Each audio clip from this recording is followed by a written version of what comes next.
অনাবাদি জমির পরিমাণ বিবেচনায় দেশের মধ্যে সিলেট বিভাগ শীর্ষে। এই জনপদের প্রচুর পরিমাণ আবাদযোগ্য জমি চাষের আওতার বাইরে রয়েছে।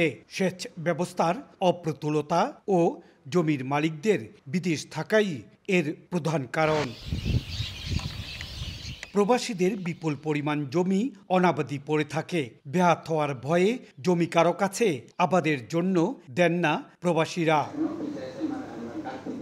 প্রবাসীদের জমি সুরক্ষার মাধ্যমে সঠিকভাবে চাষের আওতায় আনার পরিকল্পনার কথা জানায় কৃষি বিভাগ ও স্থানীয় প্রশাসন। আমরা প্রবাসীরা যারা দেশের বাইরে থাকি, একটা লিজ যদি কাউকে দেওয়া হয় বাংলাদেশ গভর্নমেন্টের আওতাধীন, তাহলে একটা সেফ হেভেন থাকবে আমাদের জন্য। প্রশাসন, কৃষি বিভাগ আমরা একসাথে তাদেরকে এই আস্থাটা তৈরি করতে চাই যে আপনার জমিটা কোনো বর্গা চাষি বা কোনো লিজ যে নিবে সে আপনার জমিটা বেহাত করবে না। একটি ব্যবস্থাপনার চিন্তা করছি যেখানে প্রবাসী বা প্রবাসীদের প্রতিনিধি, কৃষক যারা চাষ করবেন এবং প্রশাসন মধ্যবর্তী অবস্থানে থেকে একটি ব্যবস্থাপনার মাধ্যমে আনুপাতিকভাবে বণ্টন করা সম্ভব হবে। বিভাগের পতিত ও অনাবাদি জমির পরিমাণ 1,96,000 হেক্টর। বিপুল পরিমাণ এই জমিতে ব্যাপক কৃষি সম্ভাবনা দেখছে প্রশাসন।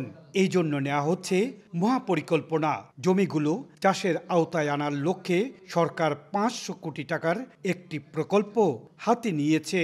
বিশেষ করে যে জায়গাগুলোতে আবাদের সুযোগ আছে কিন্তু সেচের অভাবে আবাদ করা যাচ্ছে না, সেগুলোকেই অগ্রাধিকার দেওয়া হয়েছে। একটা ডাবল লিফটিং এখানে কাজ করছে গোলাপগঞ্জে সেচের জন্য, এটাতে প্রায় 2.5 কোটি টাকার ইনভলভমেন্ট আছে।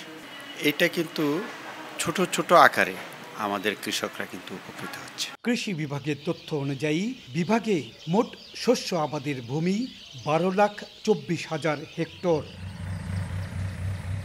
ইকরামুল কবির, সময় সংবাদ, সিলেট।